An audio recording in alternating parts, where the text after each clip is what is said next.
હું કહું વેલા હાલો ને આપણે ક્યાંક ફરવા જઈએ હે હાથી હાલો જાય કઈ જવું છે? આથી કઈ વાંધો નહીં, આપણે 3 જણા તો છે, હજી 2 જણા દેવલો ને ગૌતમ્યાને બોલાવી લો, તારી ગાડી લઈ લે, પછી આપણે જઈએ ફરવા. એ ગાડી લઈ લે હું મારી, પણ એને પેલા મારા નિયમ સાંભળી લેજો. હેના નિયમ? જો ભાઈ પહેલો નિયમ, ગાડી ભલે મારી રહે પણ પેટ્રોલ તમારે નખવી દેવું જોઈએ હો. ઓકે. બીજો નિયમ, ગાડીમાં કાંઈ પણ પ્રકારનું વેરેન્ટાઇઝ આવશે કે કાંઈ ભાંગતું થાય તો એનો ખર્ચો તમારે દેવાનો રહે. કાંઈ વાંધો નહીં, તો બધે ભાગે પડતા કરી લે હું.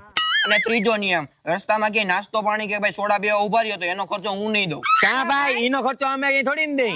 તો લઈ લે ને તું તારી ગાડી.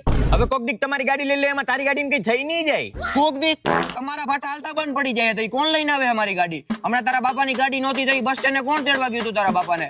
તારા ગર્લફ્રેન્ડ ને મળવા ગયો ને મારી ગાડી બચકાવતો ગયો તું. તમે રાતે 12 ગામથી આવો તો અમે મારી નિંદર બગાડીને તમને તેડવા આવી.